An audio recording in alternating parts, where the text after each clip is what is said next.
E hoje eu vou estar falando sobre feminismo, né? Eu vou falar um pouco sobre a parte histórica do feminismo, né? Protofeminismo, feminismo de primeira onda, de segunda, de terceira, e depois um pouco sobre os pressupostos anticristãos do feminismo, né? E aí eu intitulei a minha palestra de Por que não sou feminista?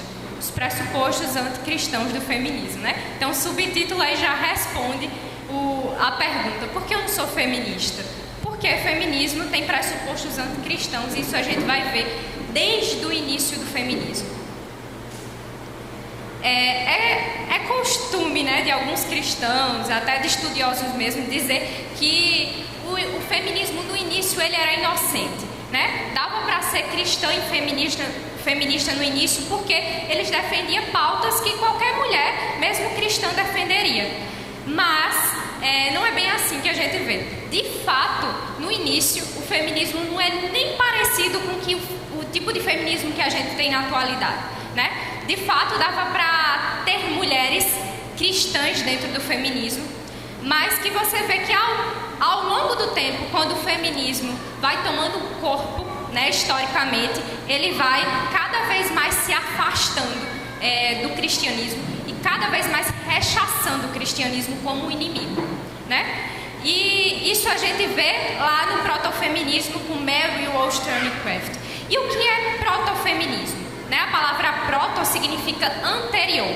Então, anterior ao próprio feminismo como movimento, digamos assim, sistematizado, teve o protofeminismo, que foi o iniciozinho assim do feminismo, né? Com Mary Wollstonecraft, que é essa moça aqui, que eu não sei se todo mundo vai dar para ver, né? Mary Wollstonecraft escreveu um livro muito importante chamado Reivindicação dos Direitos das Mulheres, 1792, né? Século XVIII, por aí. E Mary Wollstonecraft, eu li esse livro dela, e é um livro bem razoável, assim, é um livro bem prazeroso de se ler. Porque, como cristã, eu concordava com, digamos assim, os 90% do que Mary Wollstonecraft defendia. E o que Mary Wollstonecraft defendia? Ela defendia que as mulheres deveriam deixar de ser fúteis, né, e se preocupar só com as vestimentas. Acho que vocês se lembram, né, dos filmes de época, como as mulheres se vestiam todas bonitas, né, com aqueles vestidos bem rodados, né, várias partes de roupas por baixo, e pó de arroz né, aqueles blushes bem Maria Antonieta. E o foco das mulheres nessa época era justamente fazer compras, andar com chapéus, né, conversar sobre moda, não muito diferente do que as mulheres da nossa época também fazem, né? Então, Mary Wollstonecraft disse que as mulheres deveriam focar mais em desenvolver a educação dela e as virtudes dela do que focar somente na aparência, em futilidades, em compras. E ela dizia, olha, se a mulher e o homem tivessem uma educação igual, com certeza a mulher estaria se preocupando com questões políticas, com questões mais intelectuais do que com essas questões que ela se preocupa, né? Hoje em dia, pleno século XXI, a gente vê que as mulheres têm educações igualitárias, mas a gente vê que isso não é uma realidade, digamos assim, né? Infelizmente, são poucas mulheres que gostam de estudar, e digamos até os próprios homens, né, na nossa época também não gostam de estudar muito, não. Então, qual era o foco nessa época, né, do protofeminismo? Ela falava sobre direitos civis, sobre as disparidades contratuais do casamento, sobre educação igualitária, né? E olha, pasmem, ela como uma feminista, ela defendia a maternidade, a castidade, a modéstia que a gente viu aqui com Dani, né? Ela fazia críticas a mulheres masculinizadas da sua época. Veja como isso é diferente do feminismo atual. Essa aqui é um exemplo do que eu falei, né, sobre as mulheres de 700, que eram as mulheres que Mary Wollstonecraft criticava. E tem uma citação que ela fala nesse livro dela, né, Reivindicação dos Direitos das Mulheres, e diz assim, para elas, em geral, essas mulheres de 700, o aprendizado era algo secundário. Não se dedicavam a nenhuma disciplina com ardor e perseverança necessários para dar vigor às suas faculdades e clareza ao julgamento. A conversa das mulheres francesas era frequentemente superficial, mas afirmo que não era nem a metade tão insípida quanto a das mulheres inglesas, cujo tempo é gasto fazendo gorros, chapéus e todo tipo de complementos, para não mencionar as compras e liquidações, né? Outra coisa que ela criticava muito no livro dela era a forma como os próprios homens enxergavam as mulheres também, mas não enxergava de um jeito opressivo, que é o que as feministas falam hoje em dia. Ela criticava os homens porque enxergava as mulheres de uma forma muito, digamos assim, infantil, né? Como se fosse um bibelozinho que você tem que botar ali e tomar o maior cuidado para não se quebrar, né? Então a crítica dela era essa, que não a fragilidade da mulher, mas sim a ver a mulher como fraca, né? Como Dani estava falando, como incapaz de ter um julgamento, uma racionalidade. Então ela até falava, como é que ela citava muito o cristianismo nos temas dela, né? E ela falava, como é que a gente vai ser boas mães, né? Como é que a gente vai ser boas esposas e ensinar os nossos filhos e ajudar os nossos maridos se a gente não tem estudo, se a gente não se dedica a estudar, né?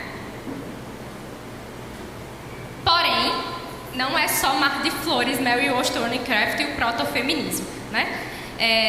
Ela tem muito de comum com as próprias feministas atuais. Por isso que eu comecei falando que nem o protofeminismo se salva, nenhum tipo de feminismo se salva. Por quê? O que é que ela defendia? Ela defendia a educação pública como salvação da humanidade. A gente vê isso também muito com os esquerdistas, né? O pessoal que tem a pauta mais de esquerda, né? Você vê que o instrumento sempre é a educação pública, né? Os pais, por exemplo, que querem fazer homeschooling com os filhos, não têm esse direito. Eles lutam, né, com veemência contra esse direito dos pais de ensinar os filhos. Isso era uma coisa que Mary Wollstonecraft também fazia na época. Ela dizia que as famílias eram incapazes de criar seus próprios filhos, justamente porque ela criticava essa moralidade dessas pessoas da época, tanto as mulheres quanto aos homens. Mas uma pergunta que a gente fica na cabeça, né? A própria Mary Wollstonecraft o Estado era formado por que tipo de pessoas? Não eram essas mesmas pessoas que eram pais e mães desses meninos que iam lá e ensinavam nas educações públicas, nas escolas públicas? Sim, era o mesmo tipo de educação que tinha. Então, outro ponto também, que é uma pauta que é bem em acordo, em convergência com o feminismo atual, é que ela achava que a diferença entre os sexos só existia por causa da cultura, né? Então, por exemplo, meninas gostam de brincar de boneca porque a cultura ensinou assim. Meninos gostam de brincar de luta porque a cultura ensinou assim. Se tivesse sido ensinado diferente, com certeza, diz Mary Wollstonecraft, as mulheres seriam diferentes, né? Então, isso aí é digamos assim, um proto-ideologia de gênero, né? Começou lá em Mary Wollstonecraft no século XVIII. E outro ponto bem negativo era que, apesar de você ver muito de cristianismo, né, em Mary Wollstonecraft, porque afinal ela era fruto do meio dela, né? O meio que ela estava, a época que ela estava, a maioria das pessoas era cristãs, então ela também tinha essa influência cristã. Então ela falava muito de Deus nos livros, mas ela começou aí com a pontinha de teologia liberal. Em que sentido? Ela negava a visão literal de Gênesis sobre a criação de Adão e Eva, justamente porque se Adão e Eva existem, né? Então, eu preciso pensar também que o papel da submissão feminina é algo válido. E para uma feminista, submissão feminina não é uma coisa muito agradável, nem na época de Mary Wollstonecraft, né? Então, falando sobre o protofeminismo, agora a gente vai passar sobre o feminismo de primeira onda, né? A primeira onda do movimento feminista. Tem aí mostrando a foto, né? Votos para as mulheres. Então, o foco desse movimento, né, dessa primeira onda, era justamente o que a gente chama de sufrágio, né? Tem até um filme que eu acho que é de 2015, que eu assisti na universidade na época, que era As Sufragistas. E o que é sufrágio? É o voto, né? E esse sufrágio surgiu lá, essa primeira onda surgiu lá em 1848, E não por acaso também, nessa época também surgiu a Comuna de Paris, o Manifesto Comunista de Karl Marx.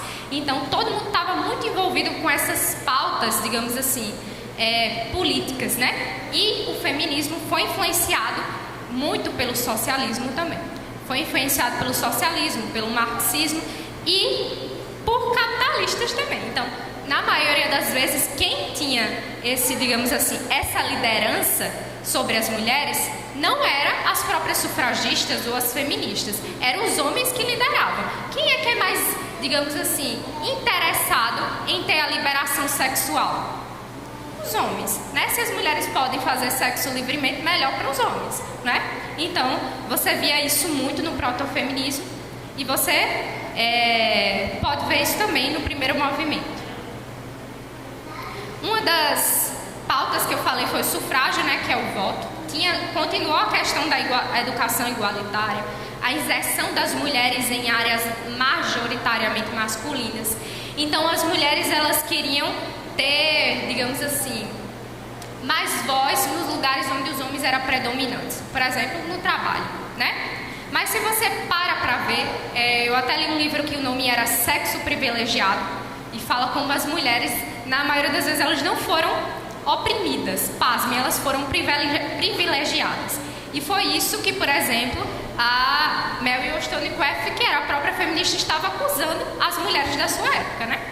Então a gente vê que as mulheres, elas estavam pedindo para entrar no mercado de trabalho, mas isso começou quando começou a Revolução Industrial, que foi essa época aí em que elas estavam inseridas, que os trabalhos ainda eram, digamos assim, maçantes, mas estavam mais leves do que os trabalhos que os homens faziam anteriormente, que era o quê? Que era cuidar de mina, exploração de mina, né? Trabalhos mesmo braçais, que as mulheres nunca fizeram parte, porque elas também nunca iam querer fazer parte disso, porque a gente já viu que mulheres, elas têm menos força, né, física do que os homens. Então, elas não trabalhavam porque o trabalho era árduo. É tanto que, deixa eu só beber um pouquinho de água.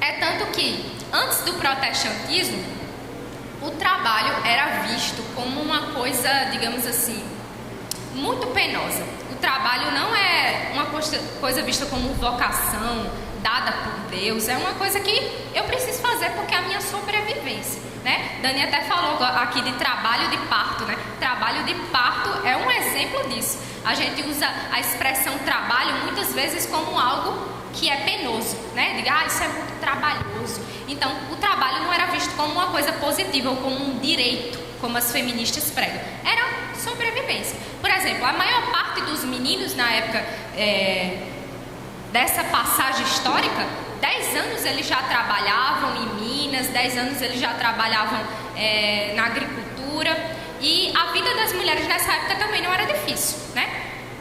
Todo mundo trabalhava, gente. Todo mundo que era pobre trabalhava. Quem não era pobre não trabalhava. Até mesmo os homens que eram da nobreza, em 700, por exemplo, na época de Mary Wollstonecraft, você pode até pensar nos filmes históricos que você pensa, as nobrezas ficam lá, só comendo, né, sentado, e o povo vai servindo, e vivem de bailes e etc. Então ninguém trabalhava, a não ser as pessoas que eram pobres. E pessoas que eram pobres trabalhavam o homem e a mulher. A mulher e o homem trabalhavam geralmente na mesma coisa. Se o homem era padeiro, a mulher também ajudava a fazer pão, a vender pão. Se o homem era pescador, a mulher ajudava na feira, né, vendendo peixe. Mas geralmente a parte mais trabalhosa ficava com o homem. O homem ia, né, o homem ia lá pescar. O homem ia lá, sei lá o que fazer, mais trabalhoso, e a mulher ficava com a parte de vender, de colher os frutos, por exemplo, né? Então, se a vida das mulheres era difícil naquela época, geralmente a vida dos homens, dos maridos delas, eram mais difíceis ainda, né? Então, isso desmistifica um pouco essa história das feministas de que você só trabalha por causa da mulher. Você vê até as próprias escrituras, né? A gente viu aqui um pouco de Provérbios 31, falando sobre como a mulher trabalhava fora de casa também. Por quê? Porque geralmente ela ajudava o seu esposo na função dele, né? Mas as ricas, até hoje, de passagem, você para pensar. Muitas mulheres ficam ricas e o que é que elas fazem? Elas abandonam o trabalho.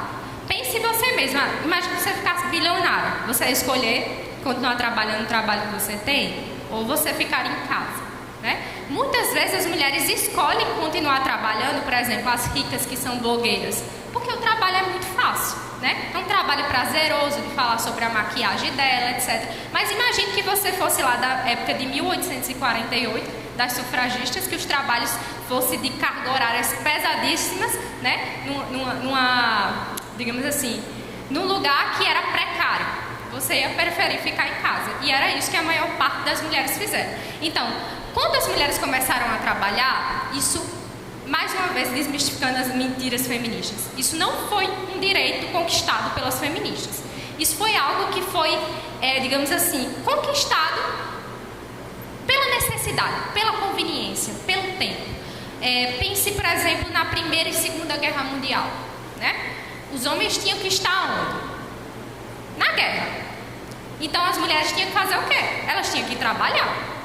Então só por isso as mulheres começaram a trabalhar. Mas diz depois dados, né, de que quando as mulheres, que os homens voltavam da guerra e os homens iam trabalhar, o que é que as mulheres faziam? Voltavam para casa, né? Então é interessante que esse movimento feminista, né, as principais líderes foi Elizabeth Candle Stanton e Susan Anthony, teve outras também, mas essas são as mais famosas. É interessante como essas mulheres elas não tiveram muito apoio das próprias mulheres da época, né? Diz que o movimento, Chesterton fala, era pequenino, muito pequeno. Era o quê? Umas 300, 200 mulheres que iam fazer uma conferência, né? Comparado a, digamos assim, 300 parece muito, mas se compare com a cidade inteira, sei lá, com o país inteiro, né? Isso é pouco. Então, as mulheres mesmo não queriam adotar esse sufrágio. E por que não? Era só porque elas eram contra que a mulher votasse? Não, porque voto tem a ver com você se devotar ao seu país. E como é que a pessoa se devota aos países? Como é que o homem se devotava ao país, né? Demonstrava que ele amava o seu país, que era patriota? Era se alistando no exército, né? Então, as feministas queriam se alistar no exército? As feministas querem se alistar no exército? Não, né? Na época, as mulheres entendiam isso, que elas diziam, eu não quero esse tipo de responsabilidade. Eu vou votar e vou ter que me alistar no exército só por causa de um voto? Não quero, né? Isso vem deveres, ou direitos sempre estão envolvidos com deveres, né? Então, as sufragistas não tiveram muito apoio das mulheres, né? Elas também quiseram apoiar o movimento abolicionista na época, né? Contra a escravidão dos negros, mas os negros abolicionistas, né? Os que eram abolicionistas também não quiseram apoiar as sufragistas na época, porque não queriam queimar o filme deles, né? Então, aconteceu em Seneca Falls essa primeira conferência feminista, lá em 1848, e onde é que se deu essa conferência? Quem foi a primeira pessoa, digamos assim, quem foi o primeiro grupo a apoiar as feministas? Quem foi o primeiro grupo a apoiar as sufragistas? Foi a própria igreja protestante. A igreja metodista wesleyana abriu as portas para as feministas. Mas por que danado a igreja fez isso, gente? Porque as feministas, como a gente viu, não é como as feministas que a gente vê hoje em dia. Elas falavam sobre maternidade, sobre família, né? Como Mel Wollstonecraft pregava. E elas chegaram com um discurso mais ou menos embasado na Bíblia. Olha, a gente quer votar, a gente quer ter direitos, porque nós somos feitos à imagem e semelhança de Deus também.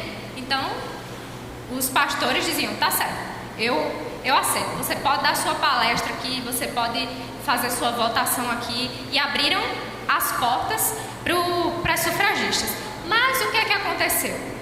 A igreja foi, digamos assim, entrou numa cilada. A igreja se viu como massa de manobra das feministas. Porque depois que as feministas foram abraçadas pela igreja, as feministas começaram a fazer críticas à própria igreja, à própria doutrina bíblica, e começou a clamar pelo sacerdócio feminino, né? Por exemplo, olha só que Elizabeth Stanton fala, ela é uma das primeiras feministas aí da primeira onda. Ela diz: o homem permite à mulher, na igreja, assim como na sociedade, apenas uma posição subordinada, afirmando a autoridade apostólica para sua exclusão do ministério. O que significa? Significa que ela queria que as mulheres também fossem pastoras, né? Eu não sei quanto polêmico isso pode ser, mas boa parte da ideia de sacerdócio feminino veio influenciada pelo feminismo, né? É duro para algumas pessoas ouvirem isso, porque isso é uma questão culturalmente aceita pela nossa época, né? Por exemplo, como o próprio biquíni, né? É culturalmente aceito. Mas isso não era assim antes do feminismo.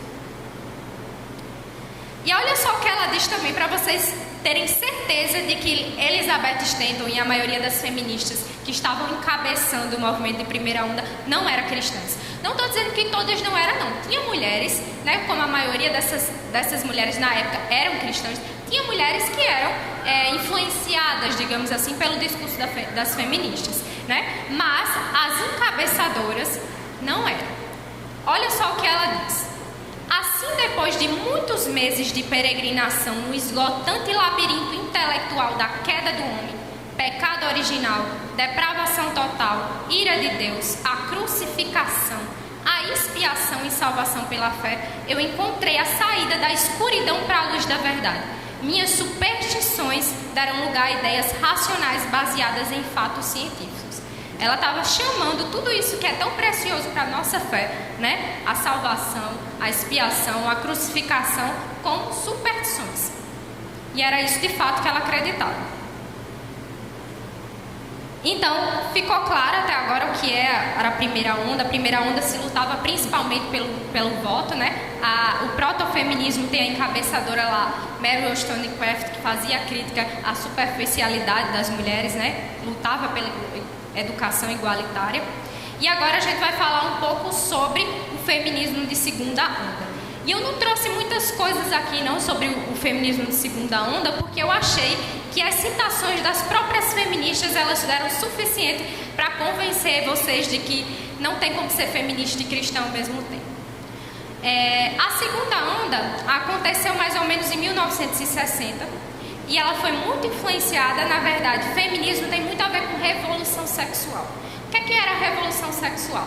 Não sei se vocês lembram dos Beatles, dos hippies, né, que existiam na época. Então, esse movimento hippie, tudo mais que acontecia na época, se pregava a liberação sexual. Se achava que tudo que tinha a ver com a sexualidade cristã era opressiva e retrógrada e tinha que acabar, né?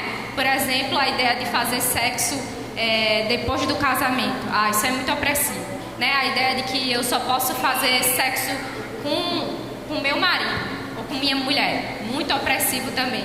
Que eu não posso fazer sexo com outra pessoa de outro gênero, quantas vezes eu quiser. Isso também é opressivo. Isso aí surgiu da revolução sexual.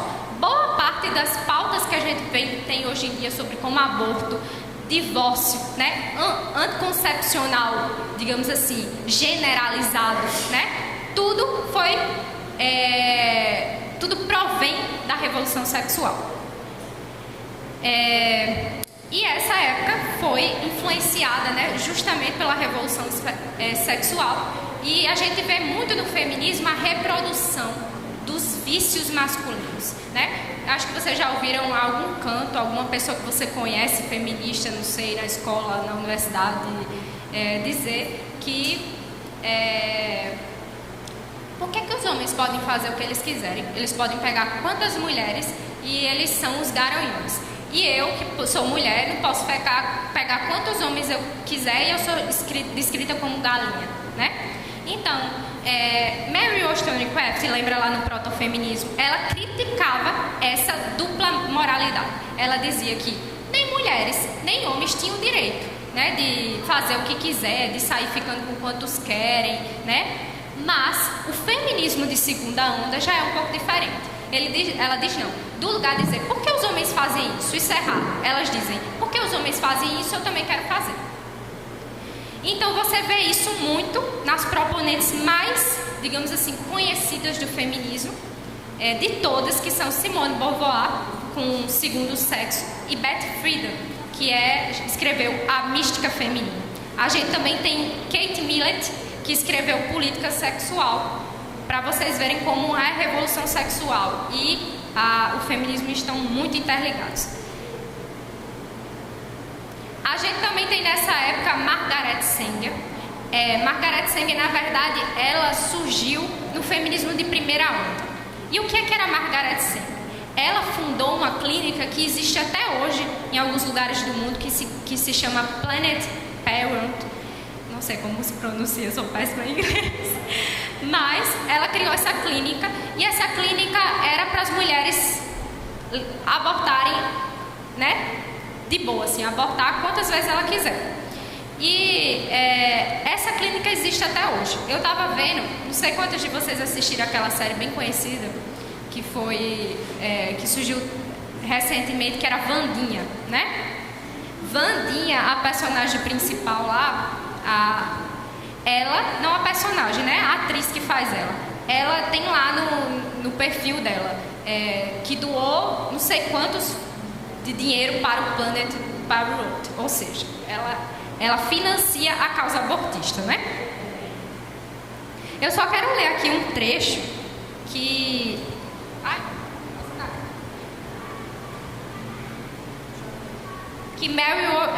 Margaret Sanger defendia, né, sobre o aborto. Margaret Sanger, ela era abertamente eugenista. O que é eugenista? É uma pessoa que acha que você deve limpar a sociedade de pessoas defeituosas, isso é, deficientes físicos, para ela também negros. Então, a maior parte dessas clínicas eram abertas em lugares de precariedade, onde a maioria das pessoas eram negras, pobres, etc. Mas não era porque ela era boazinha, era porque ela queria matar essas pessoas, né? Olha só o que ela diz. A eugenia é sugerida pelas mais diversas mentes como o caminho mais adequado e definitivo para a solução de problemas raciais, políticos e sociais. O problema mais urgente hoje é como limitar e desencorajar o excesso de fertilidade daquele que é mental e fisicamente deficiente, né? Então você vê hoje em dia, né, o que Dani estava falando, sobre as mulheres que não querem ter filhos, sobre as mulheres que, né, não querem estragar o corpo delas, não querem acabar com o casamento delas porque vai ter filhos. Você vê que isso não é à toa, isso é fruto do feminismo, da revolução sexual, né? Dessa ideia de que a maternidade, o casamento prende o outro. E era exatamente isso que é a maior pauta do feminismo de segunda onda. Simone de Beauvoir e Beth Friedan eram inimigas mesmo, vocês vão ver, da maternidade e do casamento. Olha só o que Beth Friedan diz sobre as donas de casa. Você que é dona de casa, preste atenção aqui o que ela acha sobre você. As donas de casa são desmioladas e sedentas por coisas, e não pessoas. O trabalho doméstico ajusta-se às capacidades das mentes débeis das raparigas e surpreende o seu desenvolvimento no nível infantil. Pouco menos que a identidade pessoal, com pouco menos que uma identidade pessoal como uma inevitável fraca consciência de quem é. Você que é dona de casa, para ela você é desmiolada, você não sabe quem você é. As donas de casa encontram-se perante um perigo análogo ao perigo que correm aqueles que caminharam para a morte nos campos de concentração.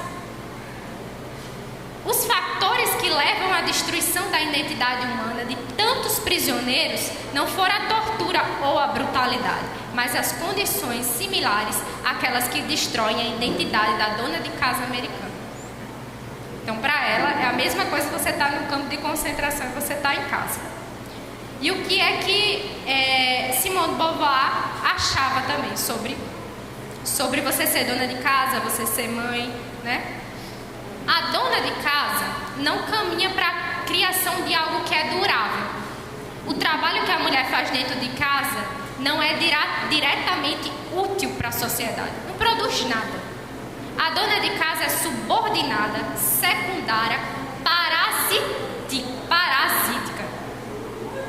É para o seu bem que a situação tem que ser alterada, de modo a proibir o casamento como uma carreira para as mulheres. Enquanto a família, o mito da família, o mito da maternidade e o instinto maternal não forem destruídos, as mulheres continuarão a viver sob opressão. Nenhuma mulher deveria ter autorização para ficar em casa e cuidar das suas crianças. A sociedade deveria ser totalmente diferente. As mulheres não deveriam ter essa opção precisamente porque, se tal escolha existir, demasiadas mulheres seguirão. E é o que acontece. Isso é uma forma de forçar as mulheres numa direção certa. Aí, para você ver como a feminista ela é democrática, né?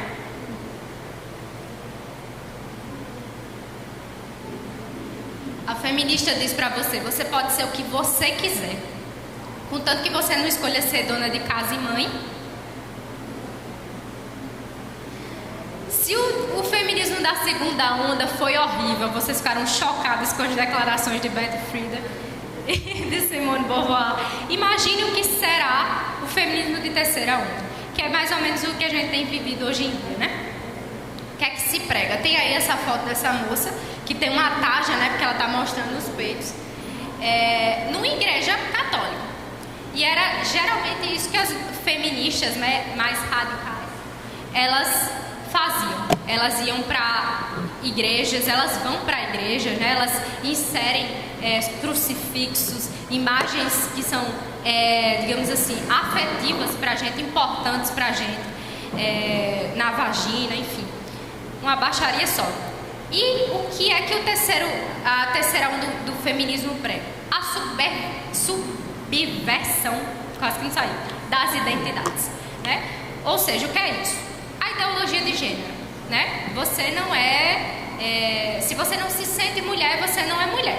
Se você não se sente homem, você não é homem, né? Começa a fazer aquela diferenciação do que é gênero, do que é sexo. Ah, se eu sou cis, hétero, cis, trans, né? Porque hoje em dia tá nesse absurdo. Acho que passou numa reportagem no Fantástico de um homem que ele se vestia de mulher, mas ele gostava de mulher. Ou seja, não sei nem como classificar isso. Ele era um cis trans. E ele encontrou uma mulher que se vestia como um homem, mas que gostava de homem. Então, é exatamente isso. O seu sexo, o seu gosto, né, não diz respeito. Você pode ser muito bem do sexo masculino e gostar, né, de outro sexo e se vestir como mulher. Você pode ser o que você quiser, né? Esse é o princípio que vem lá da filosofia existencialista, que inclusive era uma filosofia defendida por Simone de Beauvoir, que a gente viu na segunda onda, né? Então as coisas não vão escalando do nada, elas vão pegando, digamos assim, elas vão pegando carona um movimento no outro, né? Vocês perceberam que é uma progressão, né? Vai piorando cada vez mais. Então Simone de Beauvoir, ela acreditava nisso também. E ela era, digamos assim, namorada, não sei, tinha um relacionamento aberto com um filósofo chamado Jean Paul Sartre. E o que é que eles defendiam? E o que é que eles faziam na vida deles? Eles defendiam a pedofilia abertamente, né? Eles defendiam a pedofilia abertamente e eles praticavam a pedofilia também. Simone de Beauvoir era professora e o que é que ela fazia? Ela seduzia as alunas dela e tinha um relacionamento entre ela, Jean Paul Sartre, e Simone de Beauvoir. Mas você vê perceptivelmente que ela faz isso por uma busca desesperada pela atenção do Jean Paul Sartre. Ela queria o amor dele, né? Mas não podia ter. Então o que é que ela fazia? Ela fazia isso, de levar meninas mais jovens para apimentar a relação e não sei o que. Terminou que ela levou, digamos assim, um chute na bunda, né? Então a gente vê muito isso em propulsoras como Judith Butler, Monique Wittig, né? Que fala sobre o padrão lésbico. Como é que a mulher pode se libertar da opressão masculina?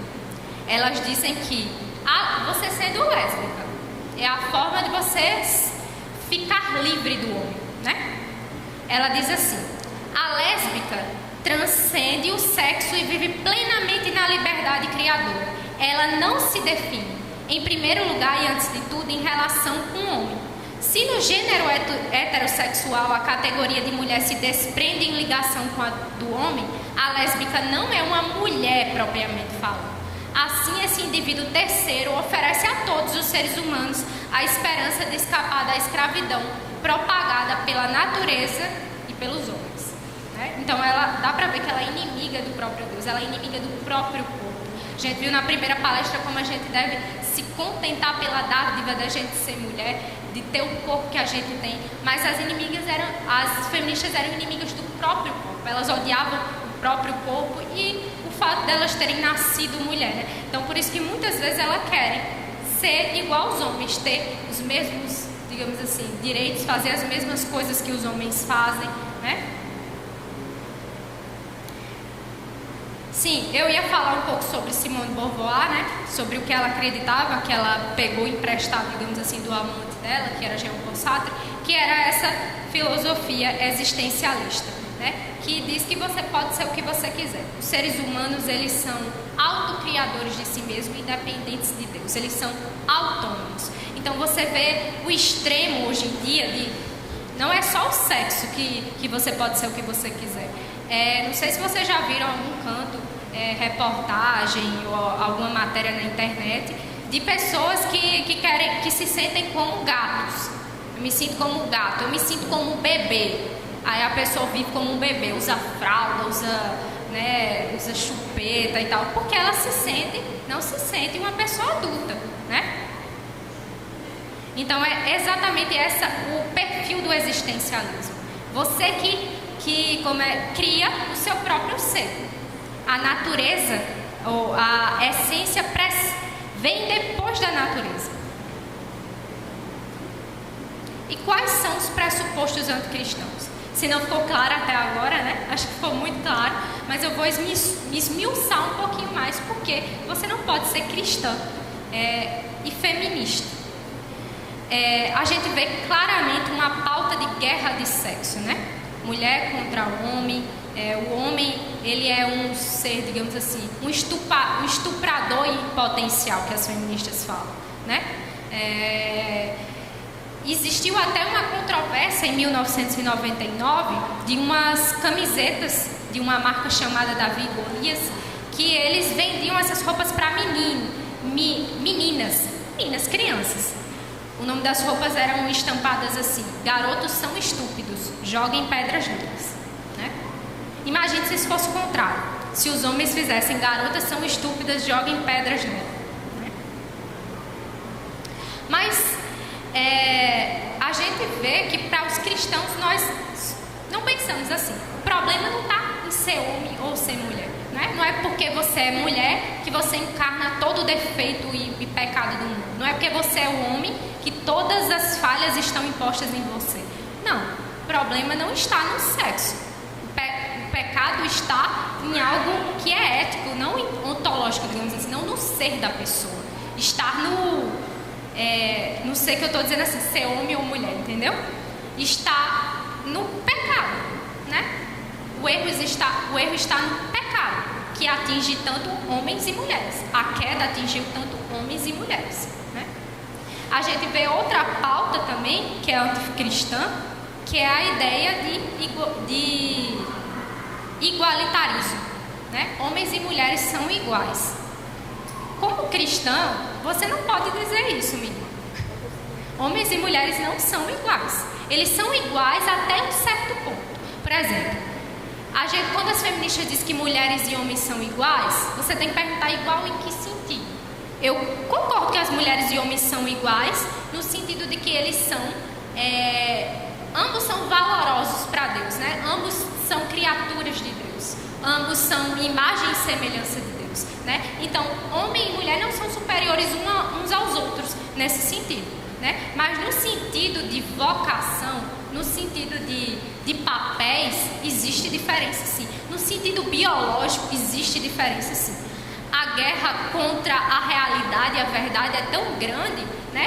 Porque a gente vê que os homens são mais fortes, que as mulheres são mais frágeis. Você vê que a mulher tem capacidade, né? Que, como a Dan estava falando, que o corpo foi criado com todas as funcionalidades de você ser mãe, de você amamentar, de você gerar um ser.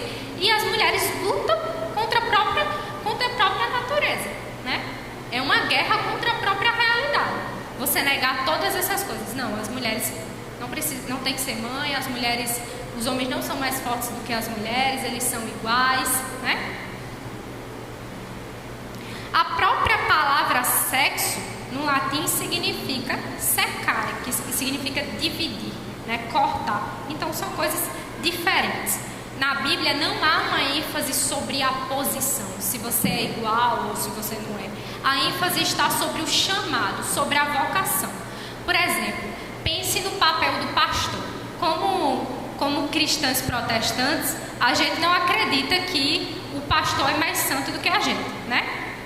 A gente não acredita nisso. A gente acredita que todos nós somos iguais. A Igreja Católica pode até pensar, né?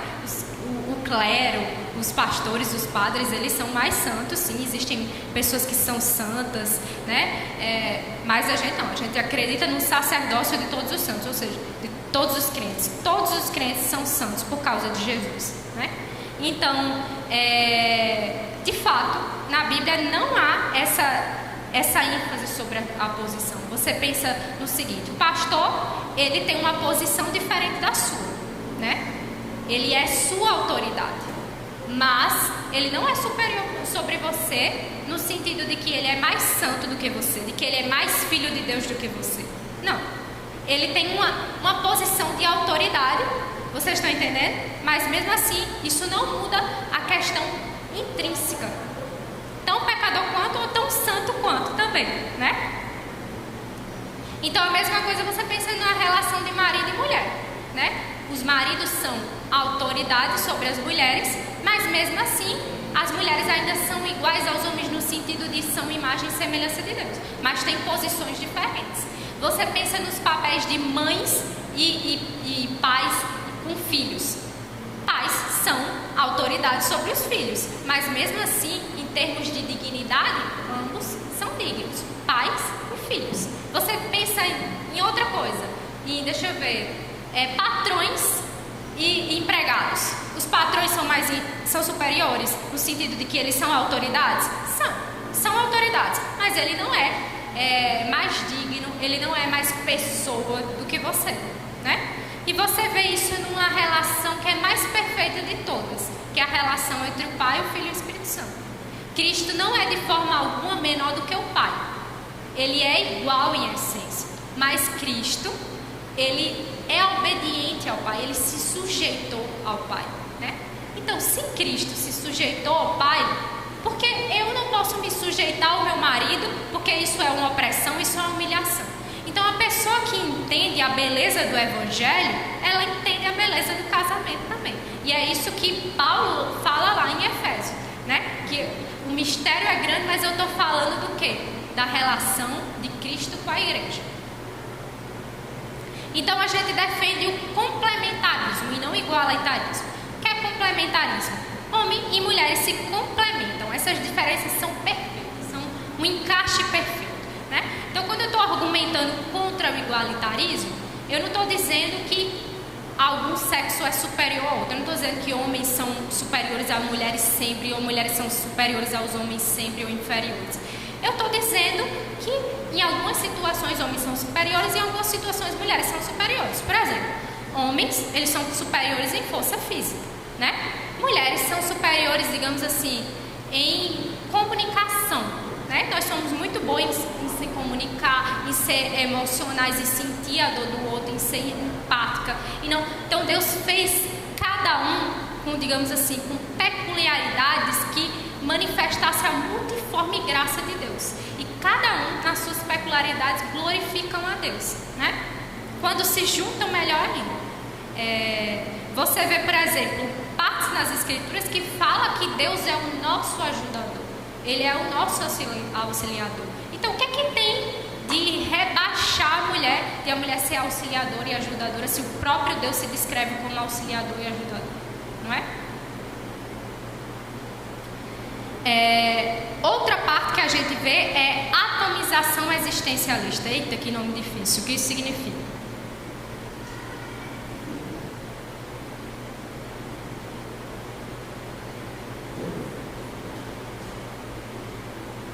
Atomização existencialista é esse nome todo estranho aí que eu vou explicar, geral. Significa mais ou menos essa frase que eu acho que todo mundo já ouviu: meu corpo, minhas regras, né? Ou então, o que você pode ter ouvido até a sua tia, a sua avó, a sua avó, porque eu digo que a minha avó já disse isso, eu fiquei pasma, né? Ela disse: olha, minha filha, não dependa de homem, porque você vai ter que pedir até para comprar suas calcinhas. Eu não sei o que as feministas têm com as calcinhas, porque toda vez que eu estou escutando uma frase, elas botam as calcinhas no meio. E o que é que consiste essa ideia de atomização existencialista? É a ideia secularista, né, de que o homem é concebido como autônomo, né, de Deus. Eu sou totalmente independente de Deus. Eu sou autocriador. Lembra que eu falei lá da segunda onda de Simone de Beauvoir? Então isso aparece. Atomização significa justamente isso. Átomos, partículas separadas, né? Individualismo. Então, individualismo. Então, as pessoas, elas são autônomas de Deus e elas não têm nenhum lastro com a tradição.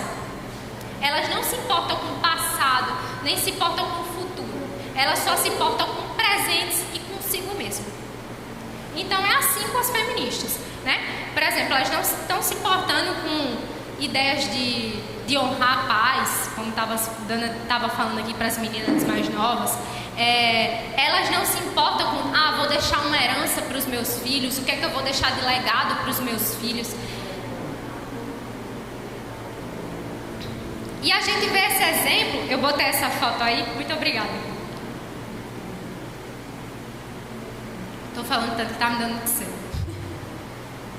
A gente vê essa foto aí de Nabote. Não sei quantos lembram dessa história de Acabe e Nabote. Nabote era um rapaz que tinha uma vinha que ele ganhou de herança do pai dele. E Acabe queria porque queria a vinha de Nabote.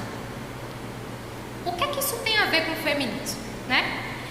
Acabe, ele invejava Nabote. E Nabote tinha um apreço pela tradição.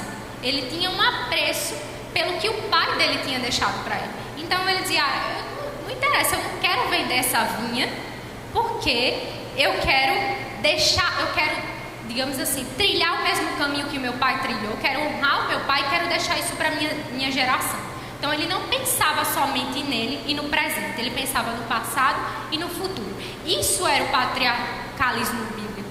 A gente vê isso em Abraão, a gente vê isso em Jacó, né? A gente vê isso em todos os homens da Bíblia. Mas o feminismo, e não só o feminismo, mas o próprio machismo também. Não sei quantos de vocês já ouviram, é um movimento recente assim, que bombou na internet, que é a Red Pill, né? Tem muita coisa que se aproveitar da Red Pill, mas a Red Pill surgiu como um contraponto ao feminismo, né? Homens falando de como de como as mulheres são privilegiadas hoje em dia, de como os homens, digamos assim, sofrem com todos os benefícios que as mulheres têm. Por exemplo, se uma mulher disser que o homem estuprou ela, não precisa se provar nada, que isso vai ser dado como verdadeiro, né? Então, surgiu esse movimento de Red Pill para combater as feministas. Mas dentro desse movimento da Red Pill, existem outras ramificações que são de homens frustrados com mulheres.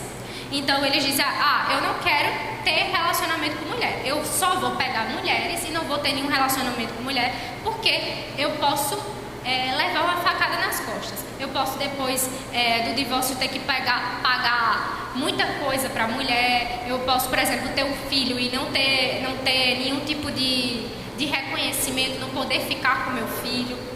Então eles não querem contato com a mulher. Isso é uma coisa negativa? Demais. Assim como as feministas, né, veem o homem como a encarnação do mal, esses homens, por influência, né, por reatividade, as feministas veem as mulheres como uma encarnação do mal. Então, tanto o feminismo como o machismo, ele é orientado em direção ao presente. Não tem senso de comunidade, de harmonia de interesses. Então, eles veem tudo como inimigos, né? Você vê isso digamos assim, na internet, você vê isso na mídia, você vê isso da boca dos famosos, de que a briga de classes, de pobres versus ricos, de negro versus brancos, de homem versus mulheres, né? Não existe uma harmonia de interesses. E todos o quê? Odeiam o casamento, odeiam a maternidade, porque eles estão pensando só no presente, só em si mesmo, né? A raiz de tudo isso é o egoísmo. Não, porque vai acabar com o meu corpo, eu botei silicone, eu fiz lipo. Geralmente essas são as motivações, né? E a gente vê que isso é totalmente divergente do cristianismo, porque Deus é um Deus trino, né? Pai, Filho e Espírito Santo, e eles vivem em comunhão perfeita. E os cristãos são conhecidos, lá a Bíblia fala nos evangelhos. Os outros verão que vocês são cristãos quando verem quantos vocês se amam e me amam. Eu sou um com o Pai e vocês são um comigo. Não é? Então a gente é chamado a viver uma vida de comunhão com os irmãos. A gente é chamado a viver uma vida com comunhão com Deus, com a nossa família, né? Pensando nos nossos filhos, no passado, que a gente tem uma tradição, no futuro também. Outro pressuposto, com o nome esquisito, né, que é o neoplatonismo. O neoplatonismo vem justamente do filósofo Platão, né, que falava que a mente ela é superior à matéria. Então, a carne é algo negativo e só que importa é o espírito. Então, você vê muitos cristãos que pensam assim, né? Interpretam a Bíblia quando fala da carne como se fosse o próprio corpo. Mas quando a Bíblia fala da carne, ela está falando do pecado e não do corpo. O corpo é o templo do Espírito Santo. Você também é o corpo, né? Você não é destituído. Mas o neoplatonismo pregava isso. E no iluminismo, lá na época de Mary Wollstonecraft, os homens, eles viam as mulheres como um ser inferior a si, né? Não vamos dizer que o movimento feminista ele não tinha nenhuma razão de nascer, digamos assim. Ele nasceu por causa de uma reação ao machismo da época. Porque os homens iluministas viam as mulheres como, digamos assim, seres inferiores, porque a mulher era passional, ela encarnava as emoções, e os homens eram um ser superior, porque os homens encarnavam a racionalidade, né? Então você vê essa ideia de neoplatonismo. A matéria é algo ruim, as emoções fazem parte do corpo para eles. Então, o corpo é algo ruim. Só que a mente é uma coisa boa. Então, os homens são bons. Eram isso que se pensava, né? Hoje em dia, a gente vê isso também, só que de uma forma reversa com o feminismo.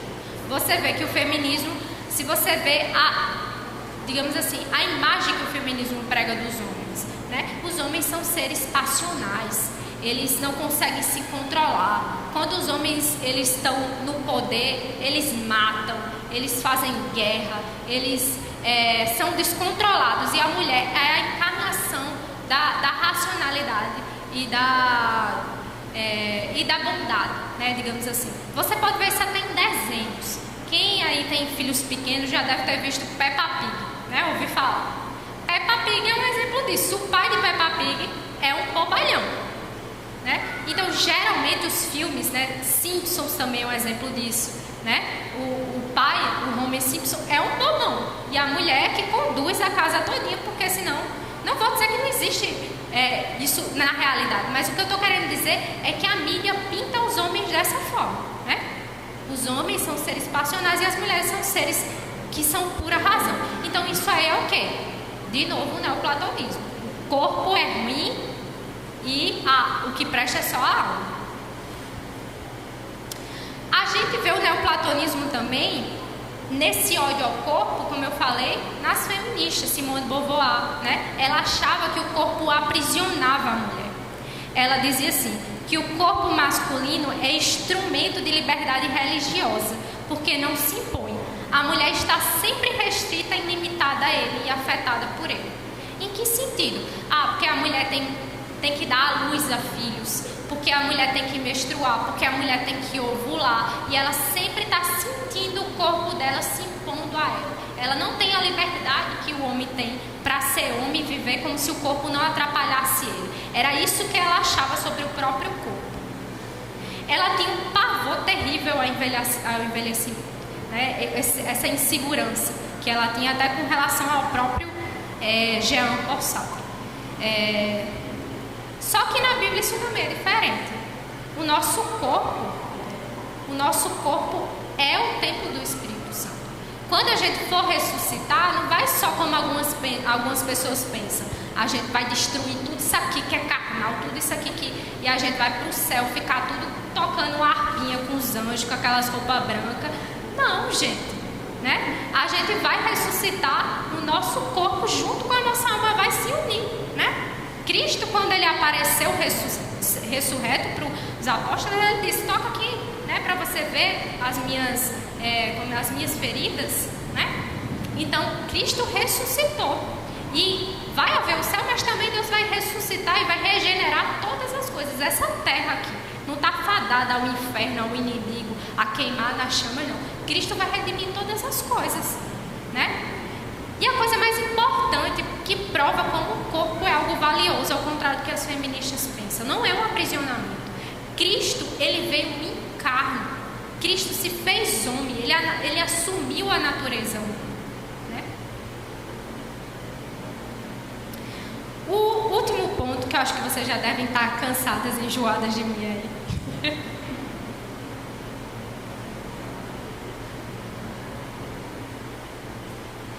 É sobre o ressentimento.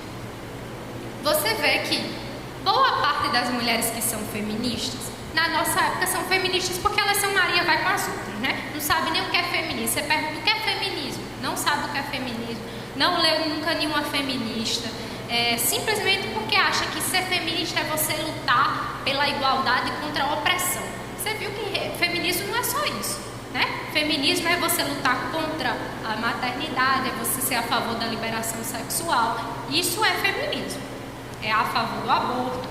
Mas muitas mulheres são por causa que são Maria vai com as outras, e outras, principalmente as líderes, são porque são ressentidas, porque elas tiveram maus exemplos de maridos, maus exemplos de pais, né?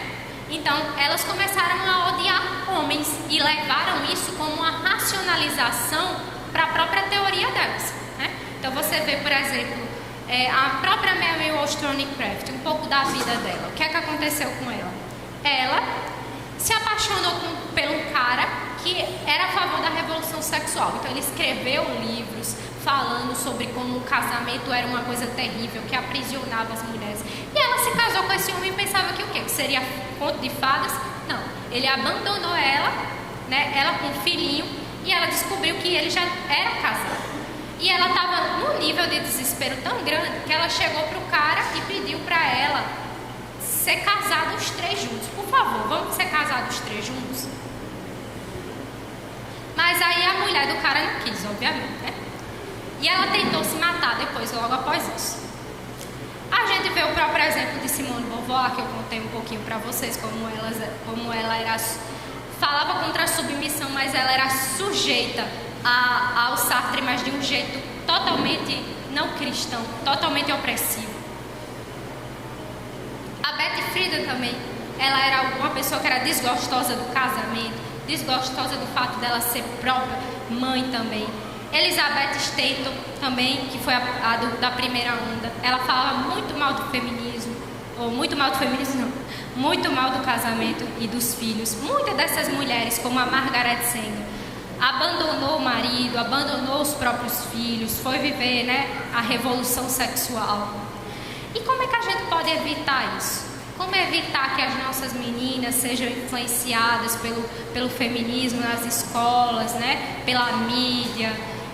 Primeiramente, como a Edan estava falando, a gente tem que estudar, né? Graças a Deus a gente tem aí, né, YouTube, a gente tem livros de graças, ou de graça na internet.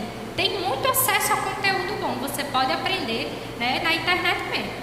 E o outro passo é você ter um bom exemplo na sua vida, para dar para os seus filhos, para as suas filhas, né, de casamentos saudáveis, que são fundamentados em Jesus. Bons testemunhos, né, para os homens, de como ser um bom marido, né, de como ser um bom pai, de forma que a sua filha não vai ter ódio de um homem, né? Ela vai olhar e vai dizer: eu quero casar com alguém do mesmo jeito que meu pai é. E como é que a gente pode lutar contra o feminismo? A gente vai fazer igual as feministas fazem, vai sair na rua, vai fazer um protesto contra as feministas? Isso não funciona muito, não. A gente vai fazer o quê? A gente diz aqui a Phyllis Schlafly: uma das melhores maneiras de reagir ao feminismo não é sucumbindo ao mundo que as feministas criaram, mas e negando especificamente. A única maneira de vencer o feminismo é a rejeição total das mulheres ao movimento e homens se casando com mulheres que rejeitam o movimento. Muito simples. Como é que o antifeminismo pode crescer? De forma prática. Você sendo uma boa dona de casa, uma boa esposa, uma boa mãe, casando com um homem que é forte, um homem que é um bom exemplo de marido, de pai, né? E por último eu queria ler outra citação aqui para a gente concluir, sobre a beleza da maternidade, né? Que foi um dos pontos mais rechaçados aí pelas feministas de segunda e terceira onda.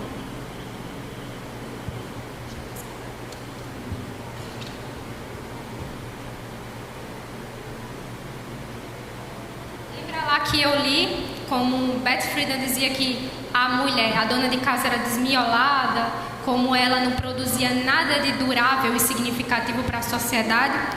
Olha que o cara daquele livro que eu falei, né, o Alice von, não sei dizer o nome dele, Hildebrandt, que foi o autor do livro O Sexo Privilegiado, escreveu: uma coisa é certa, quando chegar a hora, nada que tiver sido produzido pelo homem subsistirá.